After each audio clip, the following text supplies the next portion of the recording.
This is an important update from the GST department. Welcome to my channel CA Joyam.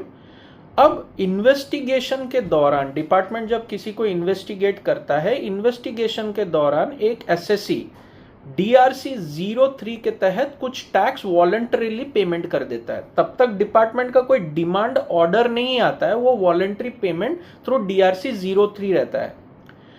Demand issue होता है जब assessment खत्म होने के बाद DRC 07 में और इलेक्ट्रॉनिक क्रेडिट लाइबिलिटी स्टेटमेंट में वो डिमांड दिखने लगता है। वो ऑर्डर के अगेंस्ट में एसएससी अपील कर सकता है GST अपील 1 फॉर्म फाइल करके, पर वो अपील के टाइम पे 10% या 7.5% प्री डिपॉजिट लगता है वो अपील फाइल करते वक्त। तो अगर वो पेएबल दिखता है तो आप अपील में प्रोसीड नहीं कर पाएंगे ऑनलाइन। तो जीएसटी डिपार्टमेंट ने अभी ये आउटलाइन किया हुआ है कि जो DRC 03 आप भर चुके हैं वो उसको कन्वर्ट करिए DRC 03A में, ताकि वो डिमांड के अगेंस्ट में लिंक हो जाए कि आप ऑलरेडी प्री डिपॉजिट पे कर चुके हैं।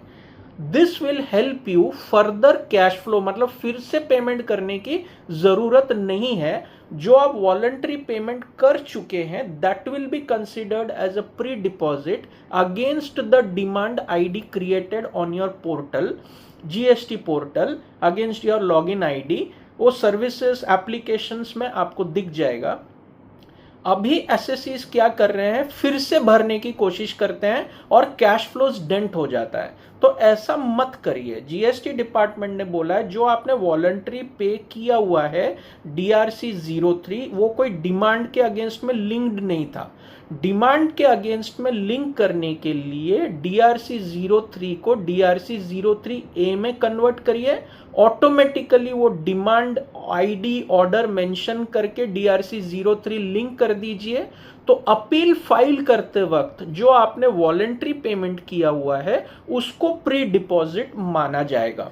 This is a advisory issued by GST department on 14th March 2026। GST appeal 1 file करते वक्त ये जरूर कर लीजिए, अगर आपने वॉलंटरी पेमेंट किया है तो DRC 03 को डिमांड से लिंक कर दीजिए DRC 03A के तहत। This will help you save cash flows and further reduce your liability of pre-deposit।